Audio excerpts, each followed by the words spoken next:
Good day. I'm Randall Angeles from Love Baptist Church at Caloocan. And the title of my sermon is Better Be Ready. Better be ready because you will see it coming. You know, brethren, church, we get ready for a lot of things. We get ready for selfies, for duties, for exams, for deadlines. We get ready. But sadly, many forget to get ready for an event that will change the eternity forever. Let's open our Bible in the book of Matthew chapter 24 verse 44. And it said, "Therefore be also ready, for in such an hour as you think that the Son of Man cometh." May God bless the reading of His word. This passage was spoken by Jesus Himself during Olivet Discourse, a prophecy to Israel about His second coming after the tribulation. But as a dispensationalist, I understand that this is not about the rapture of the church that later revealed to Apostle Paul in 1 Thessalonians chapter 4 verse 16 to 17. But the principles still speak powerfully to us today. Be ready because Christ is coming at the rapture and you don't know when. Christ is coming certain, sudden, and serious.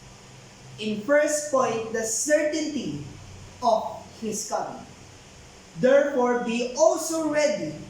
The word ready means it's about prepared, it's about being alert and expectant. It's not if Jesus will come, for we know and we are sure that Jesus will come.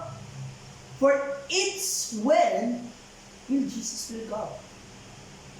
Remember the story of Noah? For years he built the ark while others are laughing and mocking him.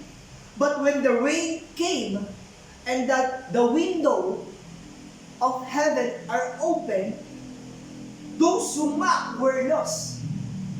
Now, a reminder for us today that be sure of your salvation. Don't wait for a second. For God already gave His begotten Son. Secondly, if Jesus came tonight, would He find you faithful or fearful? Yes, Jesus may delay His coming, but He will never break His promise. Second point, the suddenness of His coming. For in such an hour as you think not, He will come when people least expect. In 1 Thessalonians chapter 5 verse 2, the day of the Lord so cometh as a thief in the night. There was a news in 2019 that a young man scrolling on his phone, playing games, laughing with friends, drinking alcohol, living their life to the fullest, but one day, in a moment, his life ended. No signs, no warning, no goodbye.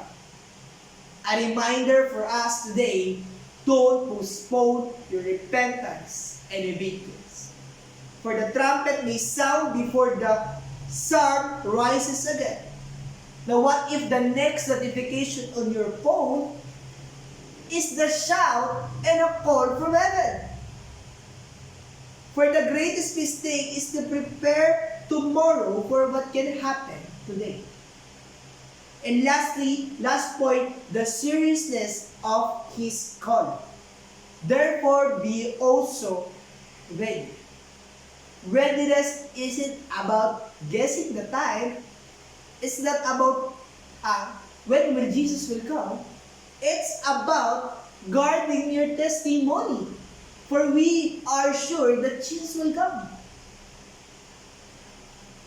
And a soldier doesn't sleep when the trumpet of battle could sound any moment.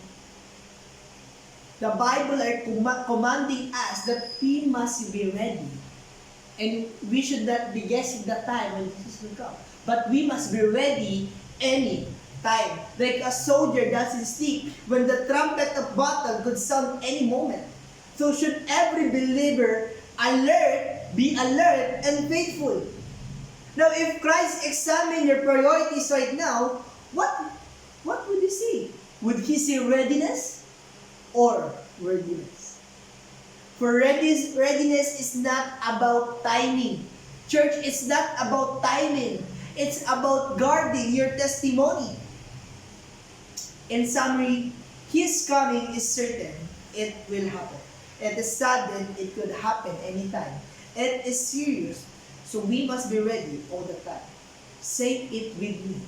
Better be ready. Now, church, if you don't sure of your salvation, if you don't know Christ yet, better be ready and know Him now.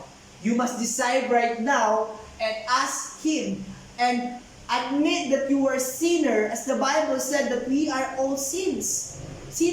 For all have sinned and come short of the glory of God. Secondly, believe on the Lord Jesus Christ, that He died, that He rose again, that He was buried, that He rose again the third day. And lastly, call upon the name of the Lord. In Romans 10:30, you must decide for yourself, wake up, church. A missionary once asked a dying believer, "Are you afraid to meet Jesus?" She smiled and whispered, "No, I've been ready for this." Young people, we should say the same thing, that we should be ready for the rapture. For the coming of Christ is soon. Say it with me last time, better be ready. Live every day as if Jesus died yesterday, rose today, and is coming back tomorrow. Better be ready.